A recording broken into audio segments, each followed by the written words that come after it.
Olá, boas-vindas a esta nossa análise. Hoje a gente vai mergulhar fundo numa missão que é simplesmente fundamental para qualquer pessoa que viva a educação no dia a dia, a verdadeira transformação da sala de aula. Nós vamos conversar sobre como deixar para trás, de uma vez por todas, aquele formato de palco das palestras intermináveis, sabe? E construir num lugar, um ambiente dinâmico, onde a aprendizagem de fato acontece de forma genuína e, claro, muito mais apaixonante. Bom, para começar, a gente precisa fazer uma provocação bem sincera. Quando alguém está lá na frente falando sem parar por horas a fio, rola uma desconexão gritante que a gente tem que encarar de frente. A grande questão não é bem o que está sendo passado ali no quadro. A parada é o que a turma está de fato absorvendo. Tem um abismo enorme entre simplesmente ensinar e fazer com que eles realmente aprendam.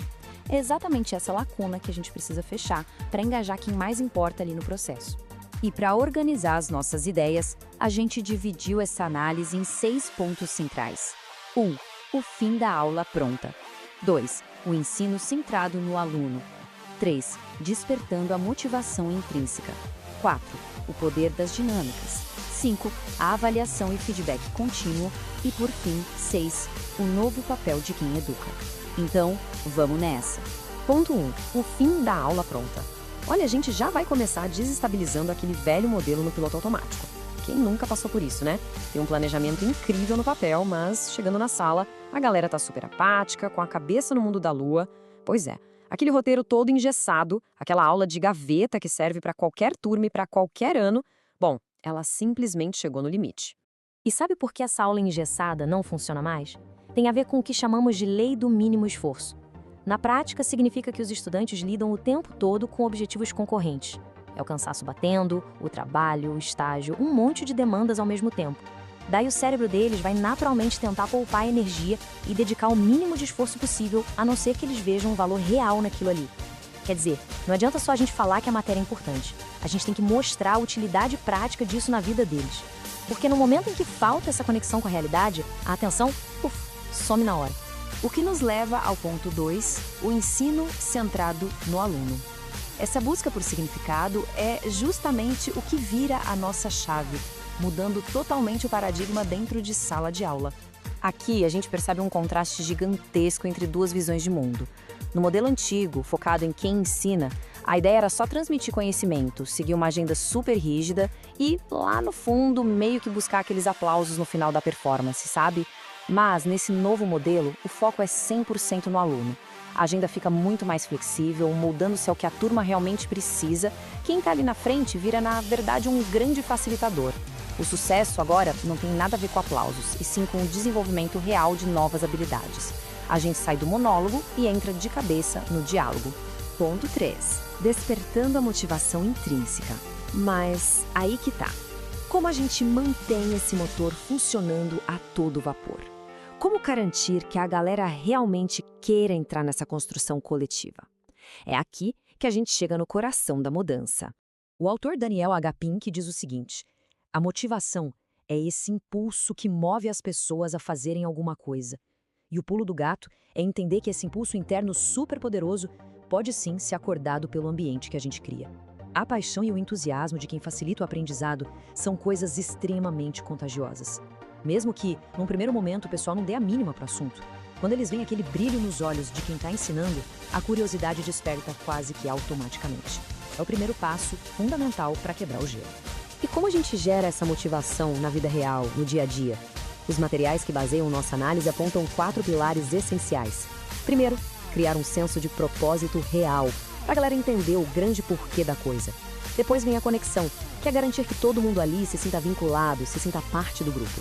O terceiro pilar é ter objetivos de aprendizagem muito bem definidos, porque ninguém quer ficar perdido no caminho, concorda? E o último, que talvez seja o principal, amarrar essas habilidades com a realidade deles. As pessoas precisam sentir na pele que estar ali importa de verdade para o futuro delas. Sem essa ponte, o aprendizado não passa da superfície. Ponto 4. O poder das dinâmicas. Bom, com a galera motivada, agora a gente precisa de ferramentas para agir. Porque cá entre nós, não adianta nada querer uma participação ativa se a estratégia da aula continua sendo aquela mesma passividade de sempre. Olha só, quando a gente olha para a evolução cognitiva, descobre uma coisa bem interessante. Por muito tempo, a escola ficou presa lá na base dessa pirâmide, só conhecer e compreender. Isso exige muito pouco esforço mental. Pensa aí na aula mais marcante da sua vida. Com certeza não foi alguém lendo o slide de forma monótona, né? Foi quando você teve que colocar a mão na massa. Para a aprendizagem transformar de verdade, as dinâmicas precisam jogar o grupo lá para o topo da pirâmide. A gente precisa criar situações que exijam aplicar, analisar e, finalmente, criar algo novo. Projetos, simulações, debates, tudo isso força o cérebro a sair da zona de conforto. E quando a gente fala de botar a mão na massa em um nível alto, quase sempre esbarra no trabalho em equipe. Só que para evitar que o trabalho em grupo vire aquele caos desorganizado e frustrante, a pesquisa traz 5 pilares para uma aprendizagem cooperativa autêntica. Anota aí. Interdependência positiva. Um precisa do outro para dar certo. Responsabilidade individual. Todo mundo tem que trabalhar. Interação face a face. Aquele apoio mútuo constante. Habilidades colaborativas que precisam ser ativamente ensinadas, tipo saber liderar e mediar conflitos. E o processamento em grupo, que é aquela paradinha para a equipe refletir o que funcionou e o que tem que melhorar. Ou seja, se faltar um desses pilares não é aprendizagem cooperativa, é só um monte de gente sentada junto. Falando nisso, a gente chega num pesadelo clássico das salas de aula, os famosos caroneiros. Sabe quem é, né? Aquela pessoa que não faz absolutamente nada, mas quer o mesmo crédito do resto da equipe. Pois é, a solução dos dados para isso é bem rigorosa, mas super eficaz. A gente precisa garantir a responsabilidade individual. Como? Ajustando a nota final da equipe com base no que cada um entregou e dominou de fato. Quando o sistema exige que cada membro mostre exatamente o que aprendeu sozinho, o caroneiro entende rapidinho que pegar carona agora só vai levar, inevitavelmente, a tirar uma nota 0. Ponto 5. Avaliação e feedback contínuo. Para essas dinâmicas e para a responsabilização funcionarem de verdade, o jeito que a gente mede o sucesso também tem que evoluir. A gente precisa passar a enxergar a avaliação muito mais como uma bússola de rota do que como um tribunal de notas.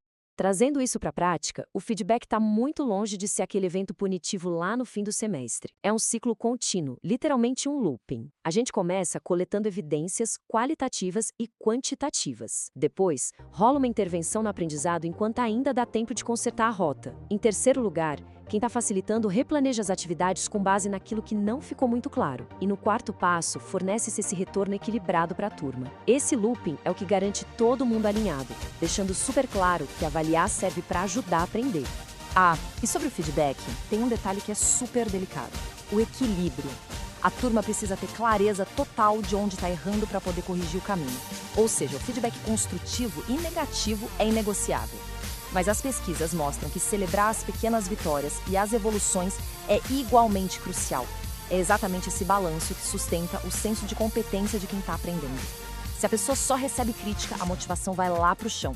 Mas se ela nota que está evoluindo e sendo reconhecida por isso, ela sente que dá conta de encarar desafios ainda maiores. Ponto 6. O novo papel do professor. Olhando para tudo isso que a gente conversou, os holofotes voltam totalmente para quem está ali liderando a sala de aula. Afinal, qual é o nível de comprometimento exigido para orquestrar essa revolução de verdade? A verdade nua e crua é que essa nova realidade exige muita coragem. Construir aulas diferenciadas, totalmente centradas na aprendizagem, pede um empenho gigantesco. Exige jogar fora, sem dó, aquele script super perfeitinho que funcionou nos últimos anos. A gente precisa estar de coração aberto e aceitar a vulnerabilidade.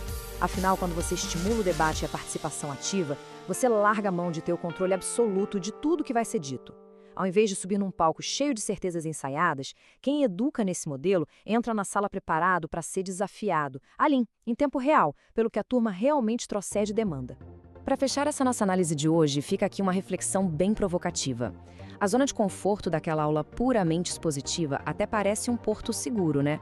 Mas ela quase nunca transforma vidas nem constrói habilidades que duram para sempre. Escolher o caminho da aprendizagem ativa, do feedback contínuo e do trabalho em equipe é, com certeza, um caminho muito mais imprevisível, meio bagunçado às vezes e que dá um baita trabalho. Mas os resultados são alunos que realmente aprendem e se apaixonam pelo processo.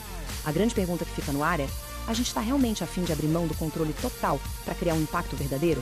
Fica a reflexão.